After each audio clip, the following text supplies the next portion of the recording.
ஜெபம் செய்வோம். அன்பும் இரக்கமுள்ள பரலோக பிதாவே, மனமகிழ்ச்சியான இந்த காலை வேலைக்காக நன்றி ஸ்தோத்திரிக்கிறோம்.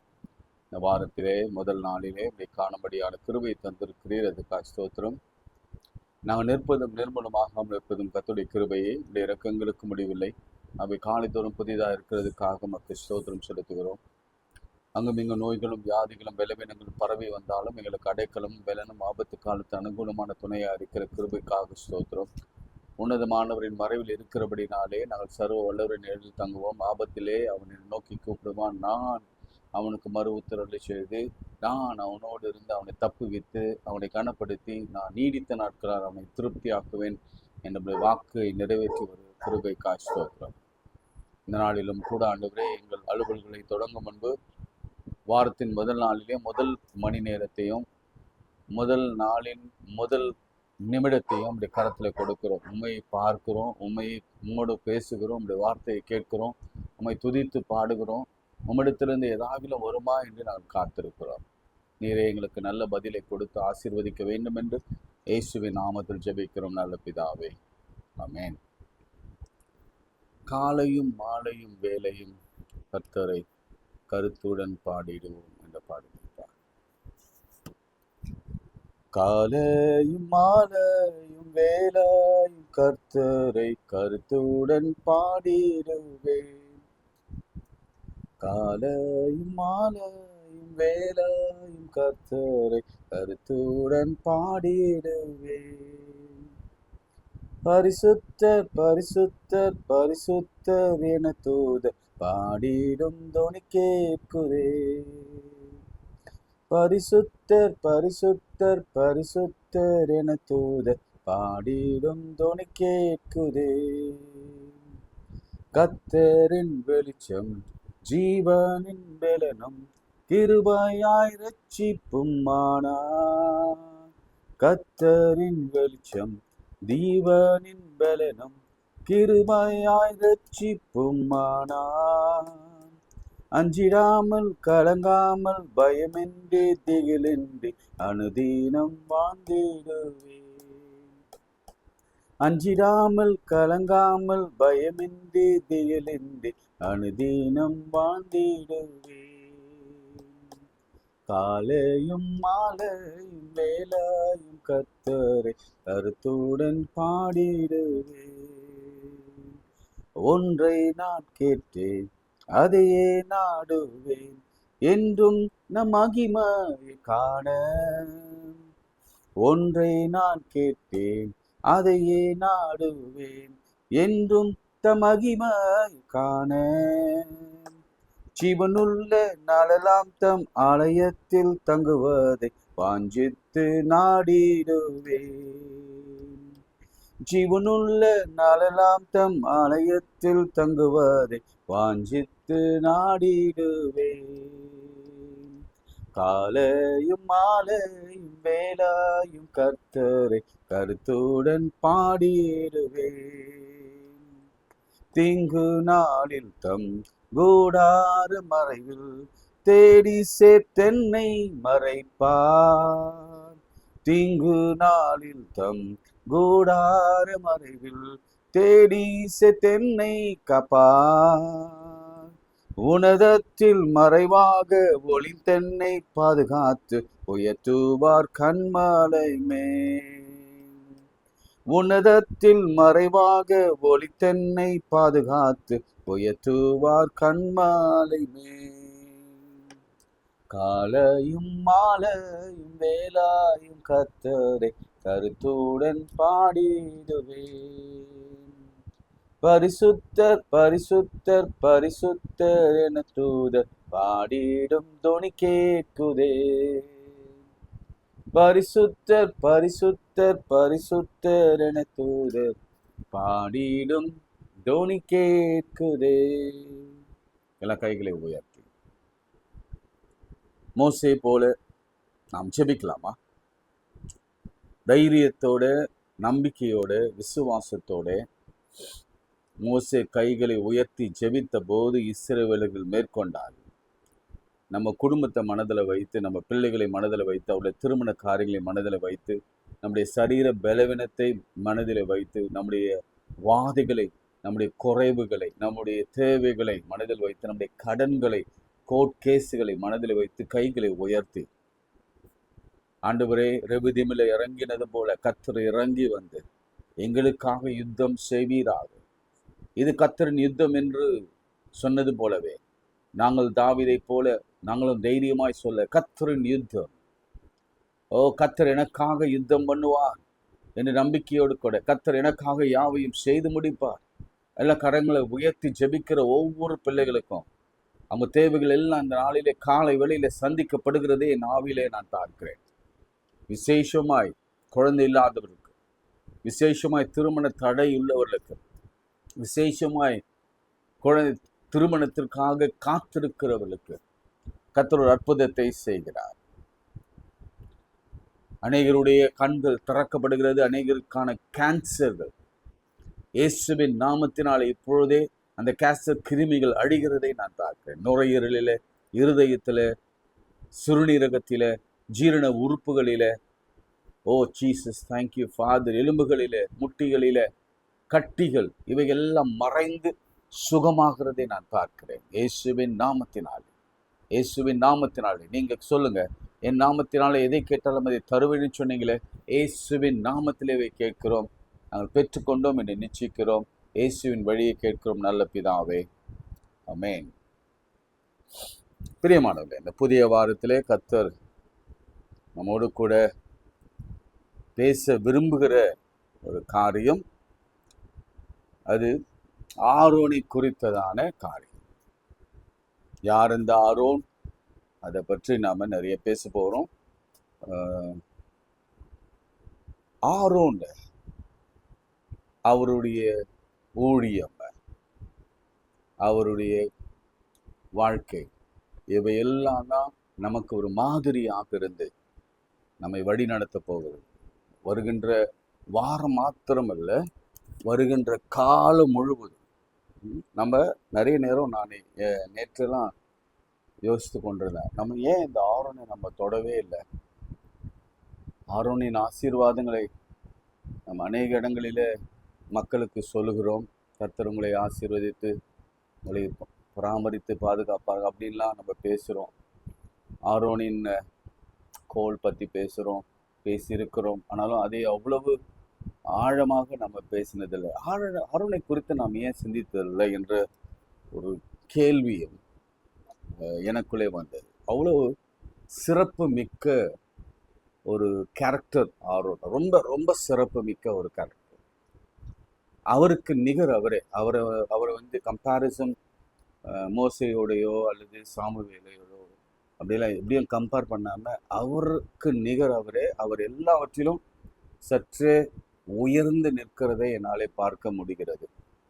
எல்லாவற்றிலும் கொஞ்சம் கிராஃபில் உயர்ந்து நிற்கிறதை என்னாலே பார்க்க முடிகிறது. சரிங்களா? சரி. ஆரோன் அப்படின்னா என்ன அர்த்தம் அப்படின்னா, அதுக்கு நேரடியான அர்த்தம் எதுவும் இல்லை. ஆனால் இவங்க எகிப்தில் பிறந்தார்கள் என்று நமக்கு வரலாறு சொல்கிறது. ஏன்னா மோசேயின் பிறப்பின் பொழுது அது உங்களுக்கு தெரிந்திருக்கும், மோசேயின் சகோதரி பெயர் மீரியாம் என்று இருக்கிறது, ஆரோன் அங்கே இருக்கிறது. அப்போ அவருடைய பெயரின் அர்த்தம் என்னவென்று சொன்னால், மலை ஏறுபவர், உயர்ந்தவர் என்று பொருள்படுமா. மலை ஏறுபவர் அல்லது உயர்ந்தவர் என்று பொருள்படும். சரி, சங்கீதக்காரன் அவருக்கு ஒரு பெயரை வைக்கிறார். அதுதான் ஆவியானவர் கொடுக்கிற உன்னதமான பெயர். அநேகருக்கு திருமறையில அடை பெயர்கள் உண்டு இல்லை? அவங்களுக்கு எல்லாருக்கும் தாவீது என் இருதயத்தை கேட்டோம், போன வாரம் முழுசும் படித்தோம். மோசே பற்றி தாசனாகிய மோசே என்று பார்த்தோம். ஆபிரகாமை குறித்து நம்ம பார்த்தோம், என் சிநேகிதனாகிய ஆபிரகாம் என்று சொன்னதை பார்த்தோம். சாமுவேலை குறித்து ஆண்டவர் நல்ல அடைப்பெயர்களை வைத்து அவர் அழைத்திருக்கிறார். எப்படி கொர்நேலியு கபடற்ற உத்தம இஸ்ரவேல் என்று பார்த்திருக்கிறோம். யோவானை குறித்து நம்ம பார்த்துருக்கிறோம். ஆண்டவர் சொன்னார், இவனை மாதிரி ஒரு தீர்க்கதரிசி உலகத்தில் இல்லவே இல்லை, பிறக்க ஸ்ரீகளிலே பிறந்தவர்களே இவனை போல. ஆனால் திருமுறை ஆவியானவர் இந்த ஆரோனை குறித்து சொன்ன வார்த்தையை நீங்கள் மனதில் எழுதி வச்சுக்கோங்க. வேணும்னா நீங்கள் நோட்டில் எழுதி வச்சுக்கோங்க. ரொம்ப முக்கியமான ஒன்று. இது வரைக்கும் பைபிளில் யாரை யாரையும் இப்படி அவர் அழைக்கவில்லை. அதனால தான் அவ்வளோ இம்பார்ட்டன்ட் சொல்கிறேன். நான் படிக்கும் பொழுது எனக்கு ஆச்சரியமா இருந்தது. சிலருக்கு 2 தடவை 3 தடவையாவது ரிப்பீட் ஆகும். இருதயக்கேற்றவன் மோசேக்கும் தாவீதுக்கும் வரும்.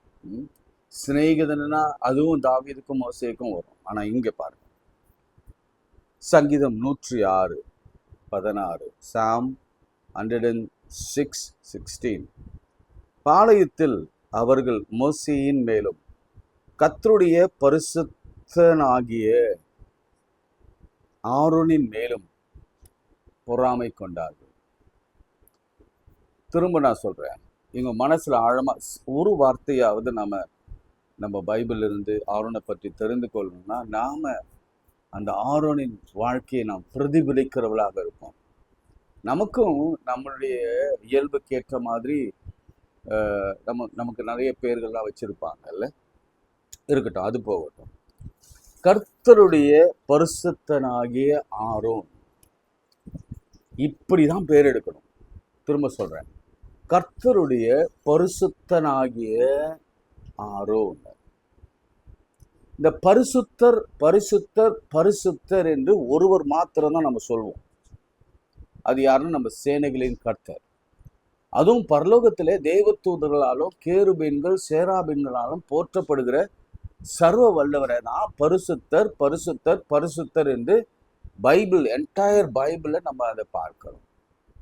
ஆனா ஒரே ஒரு மனுஷனை தான் இங்கு வேதம் நமக்கு ஆவியானவர் வழியாக சொல்லுகிறது. என்ன சொல்லுகிறதுனா, கர்த்தருடைய பரிசுத்தனாகிய ஆரோன். பிரியமானவர்களே, இன்னைக்கு முதல் ஆண்டவர் நம்மிடத்துல கேட்கிற கேள்வியும் அவருடைய நம்ம மேல வைத்திருக்கிற ஆதங்கமும் நாம் எப்படி இருக்க வேண்டும் என்று அவர் விரும்புகிற ஒரு காரியம் என்ன தெரியுமா? நீங்க கர்த்தருடைய பரிசுத்தனாக உங்க பேரை போட்டுங்க. கர்த்தருடைய பரிசுத்தனாக நாம இருக்க ஆண்டவர் விரும்புகிறார். திரும்ப சொல்றேன், நாம் கர்த்தருடைய பரிசுத்தனாக ஆண்டவர். எல்லாரும் ஏதோ ஒரு வகையில நம்ம குறை உள்ளவர்கள். ஆனாலும் ஆரோன் கர்த்தருக்கென்று தெரிந்து கொள்ளப்பட்ட நாள் முதற்கொண்டு கர்த்தருடைய பரிசுத்தனாகவே வாழ்ந்தான். அதுக்கு நான் பல உதாரணங்களை உங்களுக்கு சொல்ல முடியும். பல உதாரணங்களை நான் வருகிற காலங்களும் சொல்ல முடியும். இந்த ஒரு வார்த்தையை மாத்திரம் நீங்க, இந்த ஃப்ரேஸை மாத்திரம் நீங்க ஞாபகம் வச்சுங்க. கர்த்தருடைய பரிசுத்தனாகிய ஆரோன். சரி, இந்த ஆரோனுடைய வயசு என்ன? 83. அதாவது யாத்திராகமும் 7ஆம் அதிகாரம் 7ஆம் வசனத்துல இவர்களை குறித்து ஒரு அறிமுகம் சொல்லப்பட்டிருக்கிறது. எகிப்திலிருந்து இவர்கள் புறப்பட்ட பொழுது ஆரோனுக்கு வயது 83, மோசேக்கு வயது 80. அப்போ மோசேய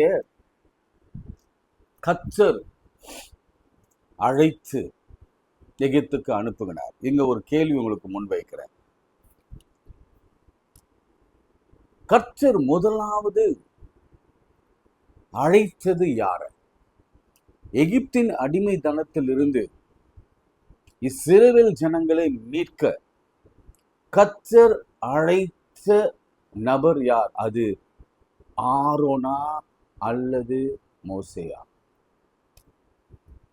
இந்த கேள்வியை நான் அநேகரிடத்துல கேட்ட பொழுது அவர்களுக்கு சொன்ன பதில் என்னன்னா மோசே என்றுதான் சொன்னார்கள். ஆனால் பைபிள் நமக்கு அதை என்ன சொல்றது, அதை சரி என்று சொல்லவில்லை. நான் எப்படி விளங்கிக் கொள்கிறேன் கவனிங்க. மோசே அழைத்த பொழுது மோசே அவ்வளவுதான், முடியாது, எக்ஸ்கியூசஸ் கேட்டான். என்னால முடியாது, நான் போக மாட்டேன், வேற யாராவது அனுப்புங்க, எனக்கு பேச்சாற்றல் இல்லை. நல்லா படிச்சவன், எல்லா வித்தைகளும் தெரிந்தவன், நிறைய லாங்குவேஜ் தெரிஞ்சவன், ராஜகுமாரன் இருந்தவன், நிறைய சொல்றான். என்னால் பேச முடியாது, நான் அதுக்கு தகுதியானவன் இல்லை, வேற யாராவது அனுப்புங்க அப்படின்னு சொன்னபோது கர்த்தர் சொல்றாரு, சரிப்பா, உனக்கு உதவியா இருக்க ஆரோன் புறப்பட்டு வருகிறான். நான் அவனோடு கூட பேசியிருக்கிறேன். அவனை நீ காணும் பொழுது உன் இருதயம் மகிழ்.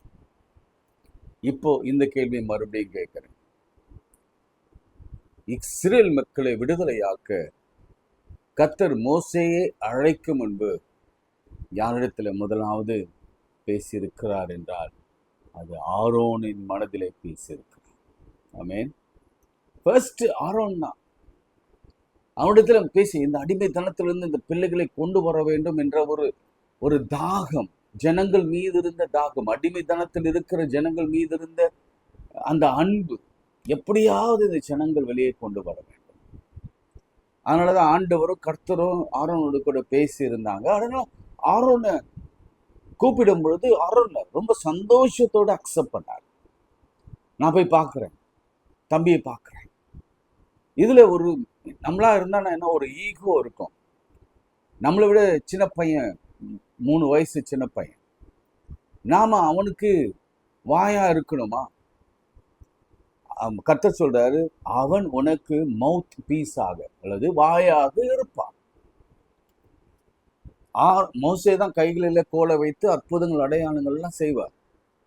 ஆரோன் என்ன செய்வார்? மோசே என்ன பேச சொல்கிறாரோ அது ராஜாவிடத்துல பேசுவார். அது ரொம்ப கடினமான விஷயம். ஸ்போக்ஸ் பர்சனா இருக்கிறது மிகவும் மிகவும் கடினமான விஷயம். ஏன்னா அவனுடைய முதல் எரிச்சலையும் முதல் கோபத்தையும் யார் தான் ஃபர்ஸ்ட் சந்திக்க போறாங்க? ஆரோன் தான் சந்திக்க போறாங்க. இவர் திரை மறைவில் இருந்து மோசே எதை வேணா செய்யலாம், சொல்லி அனுப்பலாம். ஆரோன் இடத்துல போய் நீ சொல்லு, போய் பின்னாடி நிற்கலாம். ஃபர்ஸ்ட் அம்பு யாருக்கு வரும்னா ஆரோனுக்கு தான் வரும். ஏன்னா அவன் தான் ஸ்போக்ஸ் பர்சன், அவன் தான் விளக்கம் சொல்லணும். அதனால அவன் அது கூட பார்க்கல, ஈகோ கூட பார்க்கல. என் தம்பி என்னை விட மேலே ஒரு பதவியின் அழைப்பு பெற்றிருக்கிறான், நான் ஏன் அவனுக்கு ஸ்போக்ஸ் பர்சனா அவன் கீழே வேலை செய்ய வேண்டும், ஊழியம் செய்ய வேண்டும் என்று ஒரு நாளும் அவன் முறுமுறுக்கவோ ஆண்டவரை கேள்வி கேட்கவோ அவன் அல்ல, கேட்கவே இல்லை. அன்போடு ஏற்றுக்கொண்டான். பிரியமானவர்களே, நம்முடைய வாழ்க்கையில கூட நம்ம பரிசுத்தம் உள்ளவர்களாய் நம்ம வாழும் அந்த எண்ணம் நமக்குள்ள வருகிற பொழுது முதலாவது என்ன வருது? ரொம்ப தாழ்மை. ஆண்டவரே, நீங்க எதை சொன்னாலும் அதை நான் கீழ்ப்படிந்து செய்வேன். எனக்கு மேலே இருக்கிற அதிகாரிகளுக்கு நான் கீழ்ப்படிந்து செய்வேன். மன ரம்யமா எல்லாவற்றையும் செய்வேன். சரி, அது இருக்குதான். ஆரோன் மோசே இடத்துல வந்து பிறகு ஊழியத்தை நிறைவேற்றினார். அதற்கு முன்பு அவருடைய வேலை என்ன அப்படின்னு சொன்னா, இதெல்லாம் ஒரு ஜெனரல் நாலேஜ் உங்களுக்கு தான். என்னவாக இருந்திருக்கும், அவருடைய வேலை என்னவாக இருந்திருக்கும். வயசு சொன்னேன் 83 சொன்னேன்.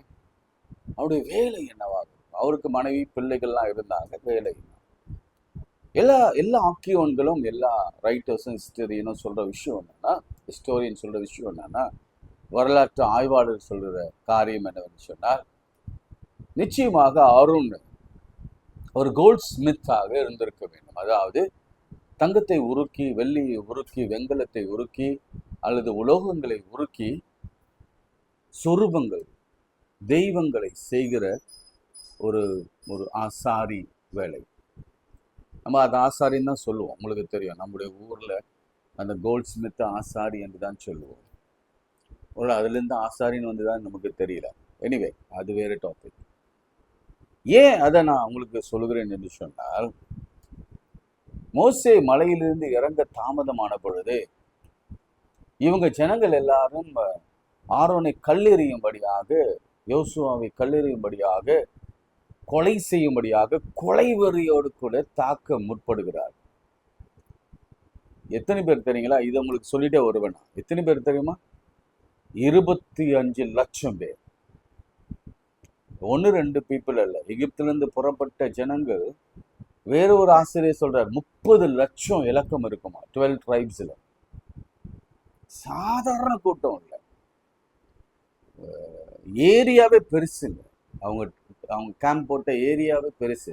நீங்க உங்க மனக்கண்முல கொண்டு வாங்க, ஒரு 25 லட்சம் பேர் குடியிருக்கிற ஒரு இடத்துல அவனுக்கு விரோதமா எழும்பினபோது அவன் என்ன செய்தான்? சாஷ்டாங்கமா சொல்லிட்டான், சரி உங்க பொண்ணெல்லாம் கொண்டு வாங்க. அவங்க யார் எங்களை வழி நடத்துகிறது எங்களுக்கு தெரிய வேண்டும். மோசே வர்ற லேட் ஆயிடுச்சு, இனி எங்களை யார் வழி நடத்துவார்? ஏன்னா எகிப்துல அவங்க பார்த்தாங்க, சொரூபங்களை பார்த்தாங்க, தெய்வங்களை பார்த்தாங்க, அதுதான் வழிபட்டாங்க. இப்ப சர்வ வல்லவர் அவங்க புரிந்து கொள்ள முடியல. உடனே என்ன செய்தார்னா, ஒரு பொன் கன்றுக்குட்டியை அவர் செய்தார். அதிலிருந்து சொல்றாங்க, அவர் கோல்ட் ஸ்மித்தா எகிப்து தேசத்தில் இருந்திருக்க வேண்டும் என்று சொல்றாங்க. அவருடைய பணி அதுவாக இருக்கும். இதெல்லாம் நமக்கு ஒருவேளை ஜெனரல் நாலேஜாக இருக்க வேண்டும் என்று நான் உங்களுக்கு சொல்லுகிறேன். முதலாவது நாம் பார்க்க வேண்டிய விஷயம் என்னன்னா, ஆரோனிடத்துல நாம் கற்றுக்கொள்ள வேண்டிய விஷயம். ஏன்னா நிறைய விஷயம் நாம் கற்றுக்கொள்ள போகிறோம். நான் ஃபர்ஸ்ட் சொன்னேன், கர்த்தருடைய பரிசுத்தவான் என்று சொன்னேன். ரெண்டாவது சொன்னேன், அழைப்பை பெற்றவன் என்று சொன்னேன். முதல் அழைப்பை பெற்றவன் என்று சொன்னேன். மூணாவது சொன்னேன், ஈகோ இல்லாம தாழ்மையோட மோசே கீழே பணியாற்ற அவன் ஒத்துக்கொண்டு வந்தார் என்று நான் சொன்னேன்.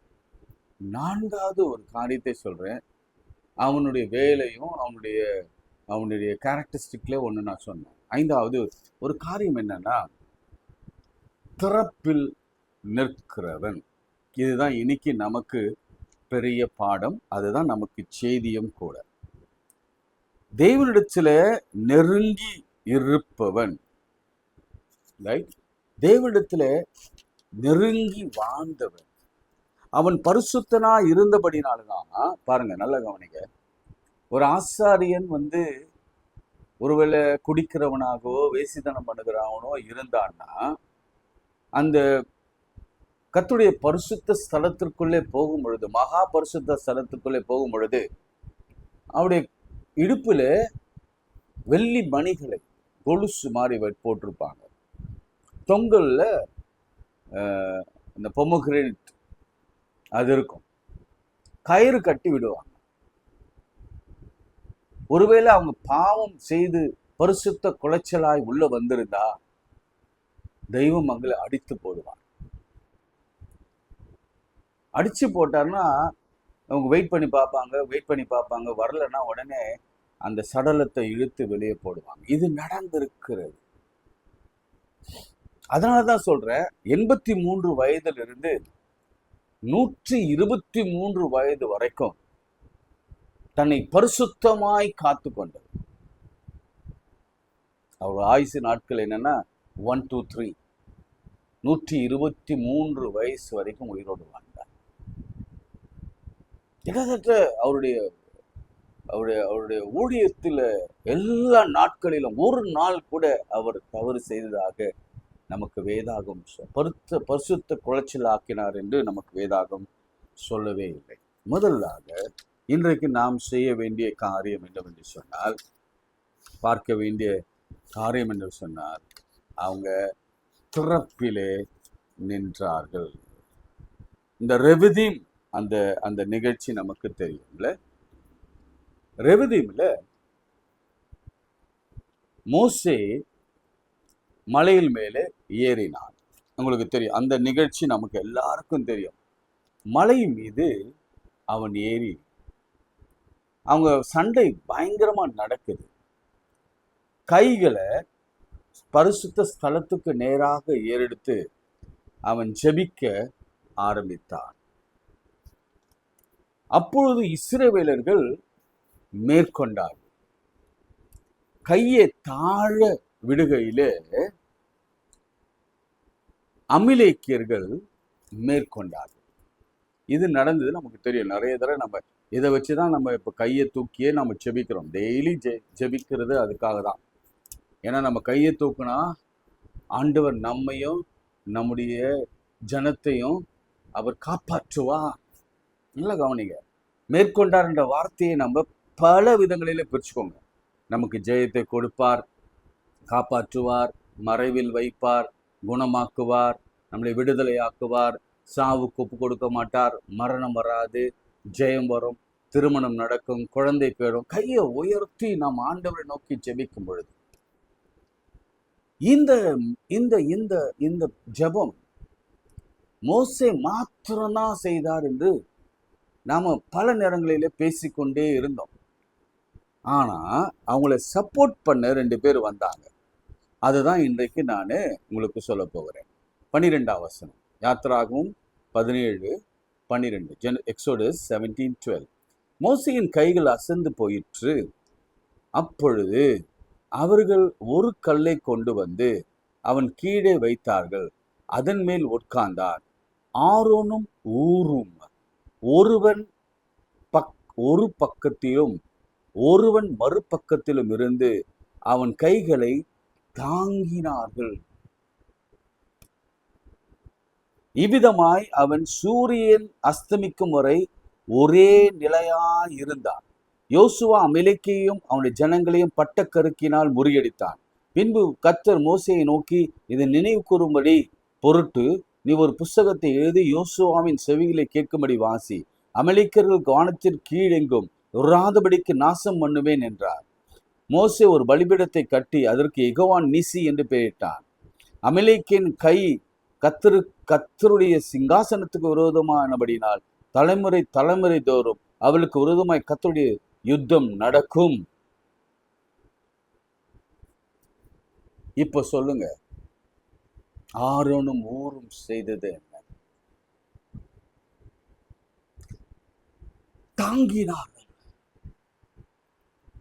தாங்கினதுனாலே அவரும் அவருடைய குடும்பத்தாரும் 12 கோத்திரங்களும் 25 லட்சம் பேரும் பாதுகாக்கப்பட்டார். 30 லட்சம் பேர் பாதுகாக்கப்பட்டார். அதற்கு காரணமாய் இருந்தவர் மோசே. அதை ஜெபத்திலே தாங்கினது போல தாங்கினவர்கள் 2 பேர், ஆரோனும் ஊரும். இன்றைக்கு நாம் ஆரோன் இடத்துல கற்றுக்கொள்ள வேண்டிய இன்னொரு பெரிய பாடம் என்னவென்று சொன்னார், ஜனங்களுக்காக திறப்பிலே நிற்க வேண்டும், மற்றவர்களுக்காக. இதுதான் ஆசாரியனுடைய முதல் முதல் முதல் வேலை, அழைப்பின் முதல் பணி. அப்புறம் அவர் ஆசாரியனா மோசே தெரிந்தெடுத்துட்டு விட்ட பிறகு அவருக்கு ட்ரெஸ் எல்லாம் கொடுத்தாங்க. என்ன ட்ரெஸ் கொடுத்தாங்க தெரியுமா? மார்க்கவசம், மார்க்கச்சை கொடுத்தாங்க. அதுல 12 கற்கள் 12 கோத்திரங்களாக பொதிக்கப்பட்டிருந்தது. இவர் உள்ள போய் அந்த 12 கோத்திரத்திற்காக இவர் திறப்பிலே கர்த்தரிடத்திலே முறையிட வேண்டும். அது மாத்திரமல்ல, அவர் மகா பரிசுத்த ஸ்தலத்திலிருந்து வெளியே வந்து அநேக ஜனங்கள் 25 லட்சம் பேர் வந்து அவரிடத்துல விண்ணப்பங்களை வைப்பார்கள். அந்த விண்ணப்பங்கள் எல்லாம் போய் தேவ சன்னிதானத்திலே சொல்லி அவர்களுக்காக திறப்பிலே நிற்கிற, பலியிடுகிற ஆசாரியனாக, அப்போ ஜெபிக்கிறவர், ஆண்டவர் சன்னிதானத்தில் எப்போதும் நிற்கிறவர், ஜனத்தை ஜெபத்தினாலே தாங்குகிறவர். இதுதான் ஒரு கர்த்தருடைய பரிசுத்தனுக்கு, பரிசுத்தவானுக்கு, பரிசுத்த வாட்டிக்கு இருக்க வேண்டிய முதல் குணம். நாம் ஜெபிக்கிறவர்களாக இருக்க வேண்டும், மாற வேண்டும். அது நமக்காகவும் நம்முடைய குடும்பத்திற்காக. ஆசாரின் முதல் பணி அதுதான். ஃபர்ஸ்ட் ஆசாரின் யாருன்னா, நம்ம ஏனோக்கு, சஞ்சரித்தான் எல்லாம் பார்த்தோம். ஆனா முதல் ஆசாரின் யாருன்னா நோவா. நோவா ஆசாரியனாக இருந்தார், பலியிட்டார், பிரசங்கித்தார், தன் மருமகனையும் மருமகளையும் மனைவியும் பிழைக்கல, மற்ற எல்லாரும் மரித்து போனார். 2வது ஆசாரியன் யாருன்னா யோபு. ஒவ்வொரு பிள்ளைக்காக தலைமையில கையை வச்சு அவர்களுக்காக செபித்தான். ஒருவேளை பாவம் செய்திருப்பார்களோ என்று எண்ணி. ஆசாரியனா இருக்கிறவன் தான் குடும்பத்துக்கு உத்தரவாதம் எடுக்கணும், தம்மை சார்ந்த சந்ததிக்கும் தம் சார்ந்த ஜனங்களுக்கும் உத்தரவாதம் எடுக்கணும், அன்பு செலுத்தணும். நான் உண்டு, தான் வேலை உண்டு, என் சரீரம், என் வேலை, என் பணம், என் வீடு, என்னுடைய பிஸ்னஸ் என்று நாம் வாழ்ந்தால் அவன் ஆண்டவருக்கு பிரியமான ஆரோனாக இருக்கவும் முடியாது, ஆரோனை போல பரிசுத்தனாகவும் இருக்க முடியாது, ஆண்டவருடைய பிள்ளையாகவும் இருக்க முடியாது. நம்ம எல்லாரும் ஆசாரியர்களாக அழைக்கப்பட்டிருக்கிறோம். இயேசு சொன்ன வார்த்தை இதுதான். வெளிப்படுத்தல்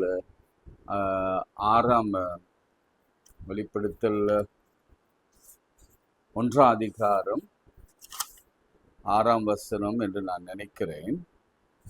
அதுல என்ன சொல்லப்பட்டிருக்கிறது பாருங்க, வாசிக்கலாம். அது சொல்லிட்டு நான் உங்களுக்காக செபிக்கிறேன். நாம் எல்லாரும் ஆசாரியர்களாக ஆண்டவர் நம்மை தெரிந்து கொண்டிருக்கிறார். அதனால இந்த குவாலிட்டி, ஜெபிக்கிற குவாலிட்டி இல்லைன்னா, விசுவாசிக்கிற கீழ்ப்படிதல் உள்ள குவாலிட்டி நமக்கு இல்லைன்னா, தாங்குகிற குவாலிட்டி இல்லைன்னா, அல்லது நம்முடைய ஊழியங்களை கத்தரை இயேசு கிறிஸ்துவ அவரை தாங்கணும்ல. அவருடைய விருப்பம் என்ன? இந்த ஜனங்கள் எல்லாரும் ரட்சிக்கப்பட வேண்டும். அது செய்கிறவர்களாக நம்ம இருக்கும் பொழுது நிச்சயமாக ஆண்டவர் பிரியப்பட வாசிக்கிறோம் பாருங்க. ரெவலேஷன் 1:6 நம்மிடத்தில் அன்பு கூர்ந்து தமது இரத்தத்தினாலே நம்முடைய பாவங்கள் அற நம்மை கழுவி தம்முடைய பிதாவாகிய தேவனுக்கு முன்பாக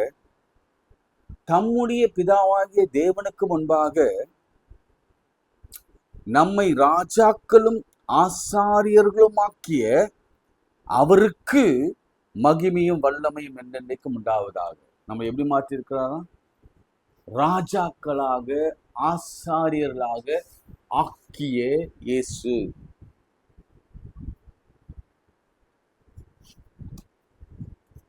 இன்னைக்கு நம்ம குடும்பம் ஆசீர்வதிக்கப்படணும்னா ஒரு குடும்பத்துல ஒரு ஆரோனாக, ஒரு அப்பாவாக இருக்கணும், அம்மாவாக இருக்கணும், சகோதரனாக. ஆரோனை போல அழைக்கப்படாவிட்டால் நாளைக்கு அந்த வசனங்களை நம்ம பார்க்கலாம். அந்த அழைப்பும் அபிஷேகமும் நம்ம இருந்தால் தான் நம்முடைய குடும்பம் என்டையர் லைஃப் பாதுகாக்கப்படும். எத்தனை சூழ்ச்சிகள், எத்தனை எதிரிகள், எத்தனை வாதிகள், எத்தனை பிரச்சனைகள், எத்தனை துன்பங்கள் வந்தாலும் நாம் பாதுகாக்கப்படும். ஜெபம் பண்ணுவோம். அன்புள்ள ஆண்டவரே, நல்ல இடத்துக்காக நன்றியோடு ஸ்தோத்திரிக்கிறோம். ஆரோனை போல நாங்களும் அழைக்கப்பட்டிருக்கிறோம் என்று நாங்கள் இப்பொழுது நம்புகிறோம், விசுவாசிக்கிறோம்.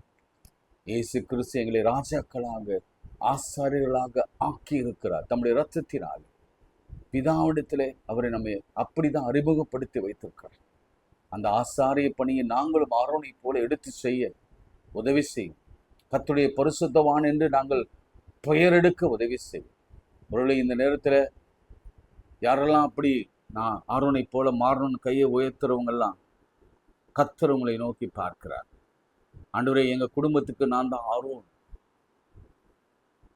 ஆண்டவரே, இந்த ஜனத்தையும் என் ஜனத்தையும் என்னை சுற்றி இருக்கிற ஜனத்தையும் ஆண்டவருக்குள்ளே சேர்க்கிற ஆரோன் நான் தான். என் ஆண்டவரால் இதை நான் பெற்றுக்கொண்டேன் சொல்கிறவங்கள கர்த்தர் ஆசீர்வதிங்க.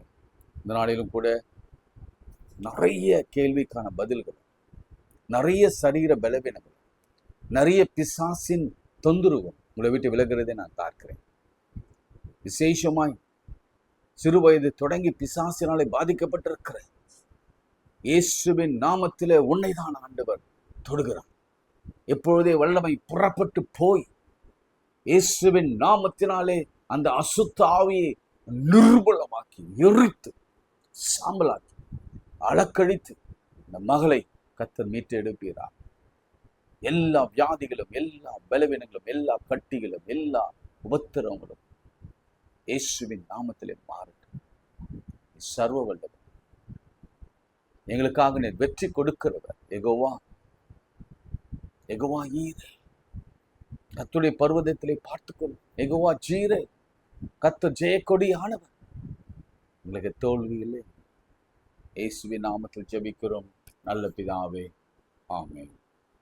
நமது ஆண்டவராகிய இயேசு கிறிஸ்துவின் கிருபை, பிதாவாகிய தேவனுடைய அன்பு, பரிசுத்த ஆவியின் ஐக்கியம் நம் அனைவரோடும் இன்னும் சதாக்கள் நினைத்திருப்பதாக, ஆமென். பிரியமானவர்களே, உங்களுடைய அன்பும் ஆதரவும் நீர் கொடுத்து வருகிற எல்லா உதவிகளுக்காக நான் நன்றி செலுத்துகிறேன். அதே போல் தொடர்ந்து நிறைய பேருக்கு நீங்கள் ஷேர் பண்ணுங்கள். இதை அநேகருக்கு நாம் கொண்டு செல்வோம். ஏன்னா சில காரியங்கள் நாம் இந்த காலத்தில் ரொம்ப துரிதமாக செய்ய வேண்டிய கடைசி காலத்தில் நம்ம வாழ்ந்து கொண்டு இருக்கிறோம். கர்த்தர் விரைவிலே புதிய வானத்தையும் புதிய பூமியையும் இந்த படைப்பிலே இப்பொழுதே அவர் உண்டாக்க போகிறார். அங்கே ஒரு பரிசுத்த கூட்டம் தான் வாழப்போகிறது. எனவே இது முக்கியமான ஒரு செய்தி. ஒரு பரிசுத்தருடைய கூட்டத்தை இந்த உலகத்திலே ஸ்தாபிக்க விரும்புகிறதுனால தயவு கூர்ந்து இது எல்லா இடத்துலையும் கொண்டு செல்லுங்க. உங்கள் அன்பு ஆதரவுக்கும் நான் நன்றி செலுத்துகிறேன். ஆமென். God bless you.